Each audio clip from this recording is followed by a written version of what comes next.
So we don't want to let the person be defined by the death, that you get caught in the story of your loved one's horrific death and you are forever the mourner. A mourner, you'll always be a mourner, but to let that be the only thing you are, to allow the death to limit who you are and not to be able to go beyond that is a very sad thing. And so I believe that our work has to be to try to help people make whatever good they can. And you can't do this too early. You know, I mean, for some of these people, this has to come way down the line. But the point is to let them know that they don't have to be controlled or limited by this. They can make some changes that will enable them to go beyond where they initially started out. So that, my friends, is a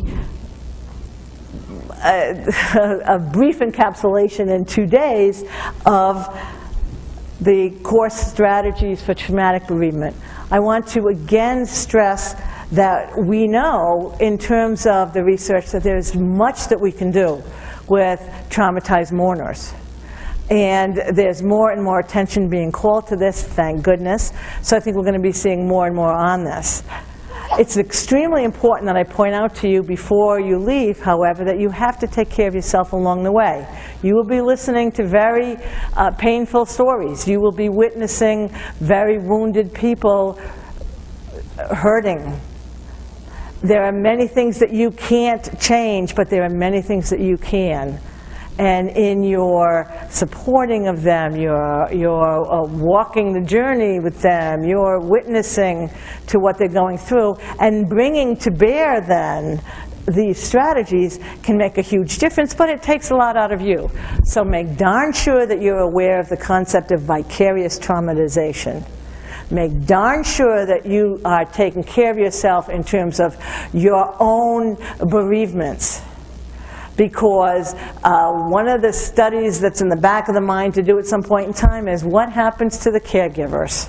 Because we tend to be so focused on our patients and clients that we're not attending to our own traumatization and our own losses that can get triggered by this work. If we do that in consultation, by making sure we have good stress management strategies, by making sure we connect with life in our lives, by making sure that we have a philosophical framework that can encompass that there's loss in life.